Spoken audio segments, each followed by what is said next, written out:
ভোর 6টা বাজে স্নান টান করে চলে এসেছি গেট রেডি শ্যুট করতে। কি ভাবছেন মাথাটা খারাপ হয়ে গেছে? একদমই না। অ্যাকচুয়ালি মেয়ের একটা কম্পিটিশন ছিল, তার জন্য সকালবেলা উঠেই আমাকে বেরোতে হবে।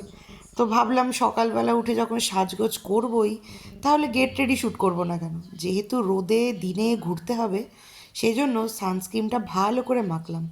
আর হাঁকতে যাই, মুততে যাই, যে চুলোতেই যাই না কেন, লিপস্টিক আমার মাস্ট। লিপস্টিক পরে আজকে ভাবলাম যে একটা স্টাড পরি। ভাই, পড়তে গিয়ে স্টাড খুঁজেই পাচ্ছি না। হাতের সামনে এটা পেলাম, এটাই পরলাম। হ্যাঁ, যেটা আজকে দেখানোর বিষয় সেটা হচ্ছে এই ব্যাগটা। এই ব্যাগটা রিসেন্ট আমি মিশো থেকে কিনেছি। এত ভালো না, কি বলবো, একদম সস্তায় পুষ্টিকর খাবার। দারুণ ছিল। আর একটা হিডেন পকেট চেনও ছিল। দারুণ। যাই হোক, আমি পুরো রেডি হয়ে গেছি। চশমাটা পরেছিলাম ঠিকই, কিন্তু জঘন্য লাগছিল দেখতে।